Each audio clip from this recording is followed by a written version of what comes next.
இயேசுவே உம்மை ஆராதிக்கின்றோம், எம் வாழ்வை உமக்கு அளிக்கின்றோம், உம்மை அன்பு செய்கின்றோம்.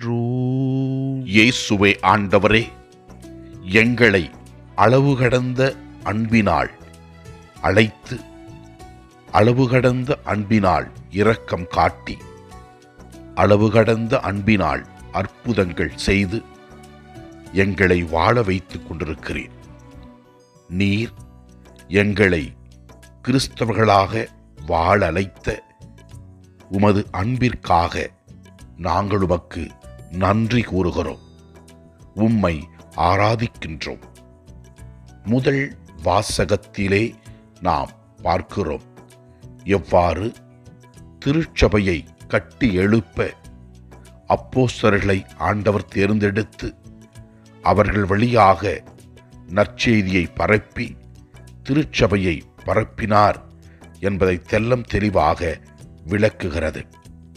இரண்டாம் வாசகத்திலே நாம் இவ்வாறு வாசிக்கின்றோம். கடவுள் அவர்களுடைய கண்ணீர் அனைத்தையும் துடைப்பார் என்று கூறுகிறது. மக்கள் வேதனை அடைந்த பொழுது, மக்கள் துயரத்தில் வாழ்ந்தபோது இறைவன் அவர்களை துயரத்திலிருந்து விடுதலையாக்கினார் என்பதை பார்க்கிறோம். இயேசு மக்களின் துயரங்களை துடைத்தார் என்பதை தெளிவுபடுத்துகிறது நற்செய்தி வாசகங்கள். மேலும் நற்செய்தி வாசகத்திலே ஆண்டவர் இயேசு கிறிஸ்து இவ்வாறு கூறுகிறார்: ஒருவர் மற்றவிடம் அன்பு செலுத்துங்கள் என்னும் புதிய கட்டளையை நான் உங்களுக்கு கொடுக்கிறேன்.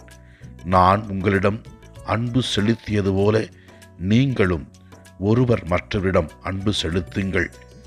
நீங்கள் ஒருவர் மற்றவருக்கு செலுத்தும் அன்பிலிருந்து நீங்கள் என் சீடர்கள் என்பதை எல்லோரும் அறிந்து கொள்வார்கள் என்று தெல்லம் தெளிவாக கூறுகிறார்.